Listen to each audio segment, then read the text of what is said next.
దాని గురించి మాట్లాడాలనుకుంటున్నావా? మేమన్నీ వదిలేసి వెళ్ళాలని మా మామ అంటుంది. ముందుకు సాగడానికి కొన్నిసార్లు అదొక్కటే మార్గం. నువ్వు అమెరికాకు రావాలి. New rules, new school, no fighting. ఎవరైనా ఫ్రెండ్స్ అయ్యారా? యా, ఒకరు ఫ్రెండ్ అయ్యారు. అతని పేరేంటి? మియా. నువ్వు కరాటే లాంటిది నేర్చుకున్నావా? కుంగ్-ఫు నేర్చుకునేవాడిని. ఇక మీద అలాంటి పనులు చేయను. యా, అవన్నీ పూర్తిగా మానేయాలి.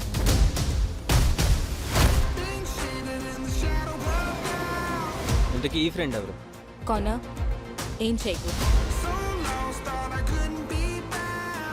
నిజంగానే ఫైట్ చేయాలనుకుంటున్నావా?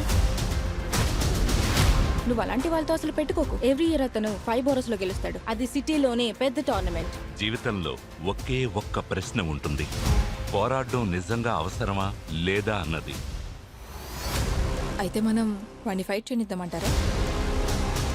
ఫైట్ చేసి తన అన్నలాగే చనిపోవాలా? ఎట్టి పరిస్థితుల్లోనూ వాడు తన అన్నలా చనిపోకూడదు. చూడు, సెన్సే మియాగికి నువ్వెలాగో నాకు లీ అలాగా. లీ మియాగి కరాటే నేర్చుకోవాలని నా కోరిక. ఐఎమ్ సారీ మిస్టర్ హ్యామ్, నేను మీకేమీ హెల్ప్ చేయలేను. నువ్వు చేస్తావు. నేను న్యూయార్క్కి రావట్లేదు. న్యూయార్క్ లో నేను కలుస్తాను.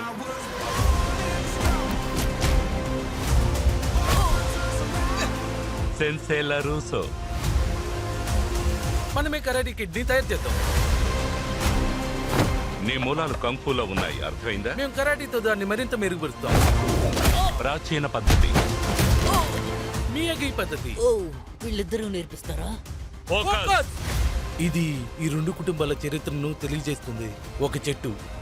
ఇందుకే నీకు ట్రైనింగ్ ఇవ్వడానికి వచ్చాను.